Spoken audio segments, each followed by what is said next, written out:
America ने Venezuela छीन लिया, ग्रीनलैंड पर कब्जे की धमकी दोहरा दी, रूसी झंडे वाला तेल टैंकर जब्त कर लिया और क्रेमलिन खामोश है।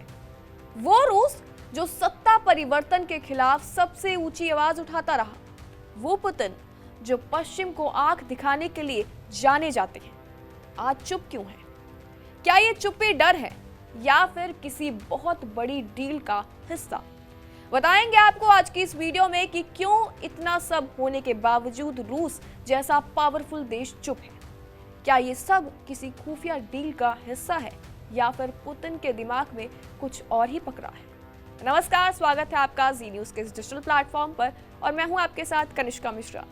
साल 2026 की शुरुआत डोनाल्ड ट्रंप ने ताकत के खुले प्रदर्शन से की है। वेनेजुएला के राष्ट्रपति निकोलस मादुरो को पकड़वा लिया गया, न्यूयॉर्क ले जाया गया और दावा किया गया कि वेनेजुएला अब अस्थायी रूप से अमेरिका के नियंत्रण में है। इतना ही नहीं, ग्रीनलैंड को लेकर फिर वही धमकी और खुले समुद्र में रूसी झंडे वाला तेल टैंकर मारिनेरा जब्त किया गया। ये वही वेनेजुएला है जहां रूस ने अरबों डॉलर लगाए, जहां अमेरिका को बैलेंस करने के लिए मॉस्को ने सालों मेहनत की, लेकिन इसके बावजूद पुतिन की तरफ से एक शब्द भी नहीं आया। अब सवाल यह है कि क्यों पुतिन कुछ नहीं बोल रहे, तो इसका जवाब हम आपको बता देते हैं। दरअसल राष्ट्रपति व्लादिमीर पुतिन जनवरी की शुरुआत के बाद से सिर्फ एक धार्मिक कार्यक्रम में दिखाई दी हैं। उनके प्रवक्ता दिमित्री पेस्कोव खामोश हैं और ये वही रूस है जो छोटी सी कार्रवाई पर परमाणु चेतावनी देता था। अब सवाल उठता है कि क्या ये सब रणनीतिक चुप्पी है या फिर क्या ट्रंप और पुतिन के बीच कोई साइलेंट डील हुई है? तो दरअसल हम आपको बता दें कि क्रेमलिन से जुड़े विश्लेषकों के बयान एक खतरनाक तस्वीर दिखाते हैं। रूस के बड़े रणनीतिकार ल्यूक्यानोव कहते हैं कि प्रभाव क्षेत्र अब फिर से अंतर्राष्ट्रीय राजनीति का आधार बन रहे हैं। यानी मतलब साफ है, तुम अपने इलाके में ताकत दिखाओ, हम अपने इलाके में दिखाएंगे। तो वहीं कुछ रूस के टिप्पणीकार तो ये भी कह रहे हैं, और वो भी खुलकर, कि अमेरिका का वेनेजुएला पर कब्जा दरअसल रूस के लिए रास्ता साफ कर रहा है। एक अनकहा संदेश कि ट्रंप वेनेजुएला ले लें और पुतिन यूक्रेन। लेकिन अब सवाल ये है कि क्या सिर्फ यूक्रेन ही असली वजह है?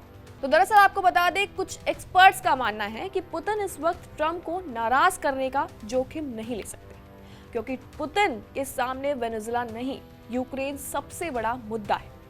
क्रेमलिन चाहता है कि या तो ट्रंप यूक्रेन पर रूस के प्रति नरम रहे या कम से कम पूरी ताकत से उसके खिलाफ ना जाए। और अब तक रूस इस सब में काफी हद तक सफल भी हो चुका है।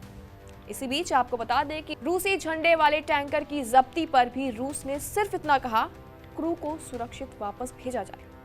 न जहाज वापसी की मांग हुई, न सैन्य कार्रवाई का संकेत, जबकि उसी इलाके में रूसी नौसेना मौजूद है। कट्टरपंथी नेता भड़के हुए हैं। कुछ ने तो यहां तक कह दिया है कि अमेरिका के कोस्ट गार्ड की नाव डुबो दो, लेकिन क्रेमलिन अब भी शांत है।